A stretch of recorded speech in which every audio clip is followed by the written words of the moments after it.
The scene today wasn't just football. It wasn't just drills, whistles, or next rep, let's go.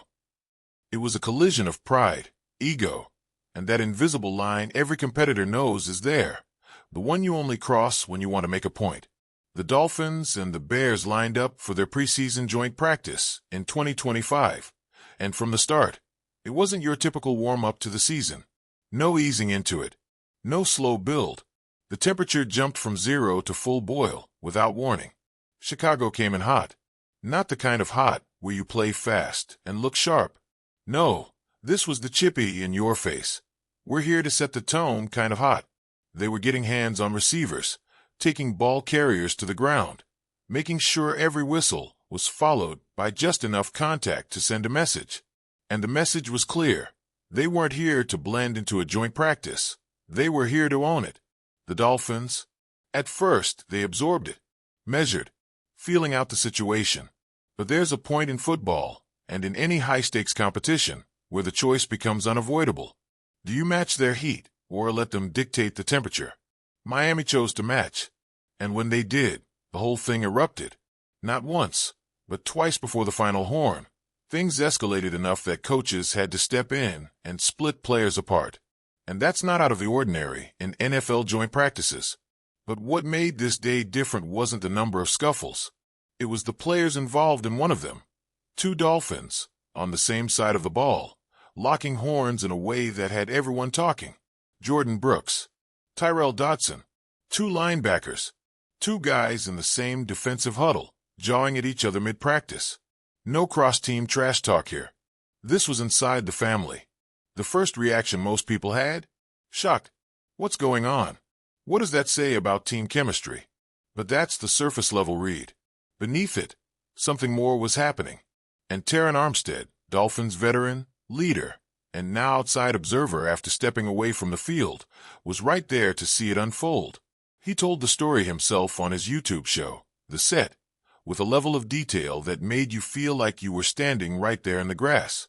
Armstead saw the Bears pushing the envelope, not just playing hard, but bending those unwritten practice rules, tackling to the ground, hitting receivers, going past the tag-off standard. And the Dolphins' offense? They weren't taking it quietly. They were knocking guys down, trading pushes, answering the calls. The temperature rose until you could feel it from across the field. Then came the moment. It was 3rd and 20. Perfect situation for the Dolphins' defense. Bears rookie QB Caleb Williams checked it down, short of the sticks.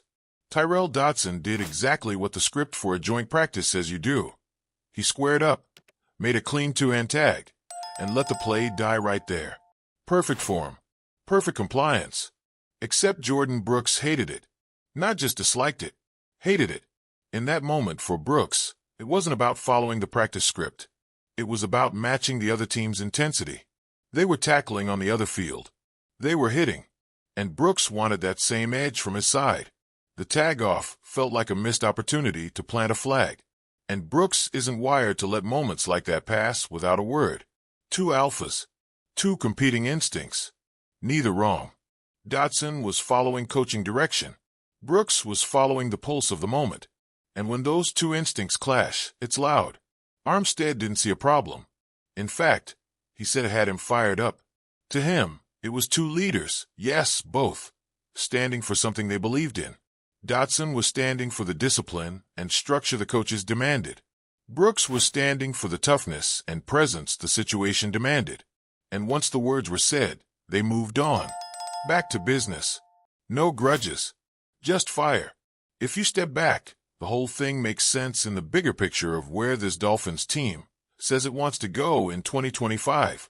After a 2024 season that ended with more frustration than fulfillment, there's been open talk inside the building about accountability, about facing issues head-on instead of letting them simmer under the surface, about demanding more from yourself, from the guy next to you. This wasn't just a linebacker barking at another linebacker. This was exactly what the Dolphins have been saying they need, direct, in-the-moment confrontation when standards are in question. Brooks didn't wait until film review, didn't take it to a side conversation later in the locker room. He addressed it where it happened, in the middle of the field, in the middle of the heat. Safety Minka Fitzpatrick backed that up later, saying Brooks was holding people to a higher standard.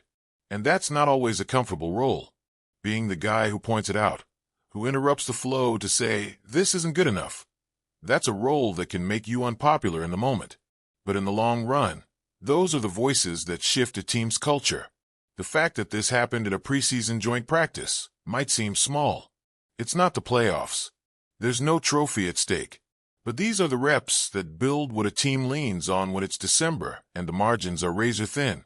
When the other side is swinging harder, do you swing back or do you stay in your lane? And if you stay in your lane, who's going to grab you by the face mask and say, not today? Brooks was that guy. Dotson, he's not soft. Far from it. Armstead was quick to point out Dotson's physicality, especially when he's crashing downhill. In a different context, say, full tackle allowed, Dotson is delivering that hit without hesitation. But in this specific moment, the conflict wasn't about whether he could. It was about whether he should, given the rules laid out before practice began. That's where leadership gets messy. It's easy when everyone's goals and rules align perfectly. But when the written rules and the unwritten rules don't match, someone's going to take a stand for one over the other. That's what we saw here. And maybe the best part? The rest of the team didn't crumble around it. No sideline drama that lingered for days.